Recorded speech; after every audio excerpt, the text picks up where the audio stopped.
ઉમેદવારની ઓળખ પણ કરાવવાની હતી મિત્રો।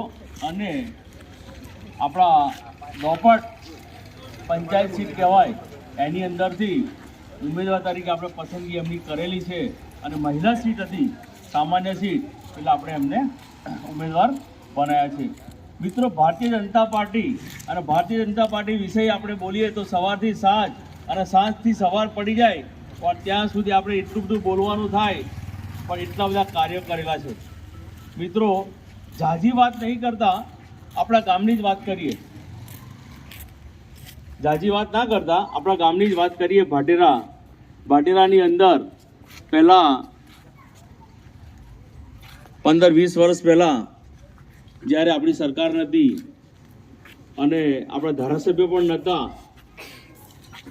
એના પહેલાંનું ભાટેરા અને અત્યારનું ભાટેરા લગભગ જે 20 વર્ષની ઉપરવાળા હશે એ બધાને ખબર હશે, 20 વર્ષથી નીચેવાળાને કદાચ ભાટેરા શું હતું એ ખબર નહીં હોય, પણ આજની તારીખમાં ભાટેરાની અંદર એટલો બધો વિકાસ થઈ રહ્યો છે। વિકાસ એટલે આપણા દોડિયા રસ્તા કેવા થઈ ગયા, દરેકે દરેક નાર ડેવલપમેન્ટ ચાલુ છે। આપણો મઠવાળો વિસ્તાર પણ રોડથી સજ્જ થઈ ગયો છે, પાણીયાનો વિસ્તાર પણ રોડથી સજ્જ થઈ ગયો છે। હવે 2 રસ્તાનું કામ બાકી છે, એ પણ આવતા વર્ષોની અંદર પૂર્ણ થશે। અને આપણા ગામની અંદર આ ખાલી ઉત્સવ માટે જ ભેગા થવાનું હતું, મંદિરના ઉત્સવ માટે આપણે બધા ભેગા તો થયા હતા જ, પણ આ ઉત્સવ માટે આપણે ભેગા થવું પડ્યું એનું કારણ કે આપણા ઉમેદવાર આપણા ભાટેરાની અંદરથી ઊભા થયા। એમને પોતાને ખબર નથી ગામ શું, ગામના લોક શું, ગામની વ્યવસ્થા શું, ગામ વિશે એમને કશી પડેલી નથી। જો ગામ માટે પડેલી હોય તો અહીંયા આપણી સીટ બિનહરીફ થઈ જાત। ગામ માટે એમને જો પડી હોત તો આપણી સીટ બિનહરીફ થઈ જાત। અને જો બિનહરીફ થઈ જાત તો આપણા ગુજરાતની અંદર ફક્ત 2 તાલુકાની અંદર ઇલેક્શન છે, એ કપડજ વિધાનસભાની અંદર। આખા ગુજરાતનું ધ્યાન આપણા કઠલાલ અને કપડજ ઉપર છે।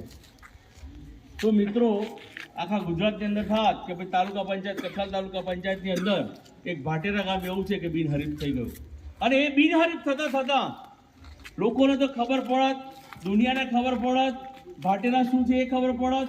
અને બીજી વસ્તુ આગળની એવી હતી કે ભાટેરા ગામના જે નેતા લોકો અને આપણી જે સરકાર છે એમને આંખો મીચીને જે પણ કામ કરવું હોય એનો રસ્તો મોકળો થાત, પણ એક 50 પણ વોટ આવવાના નથી એવો માણસ ઊભો થઈ અને તતવડો લઈને આખો દિવસ ફર્યા કરે।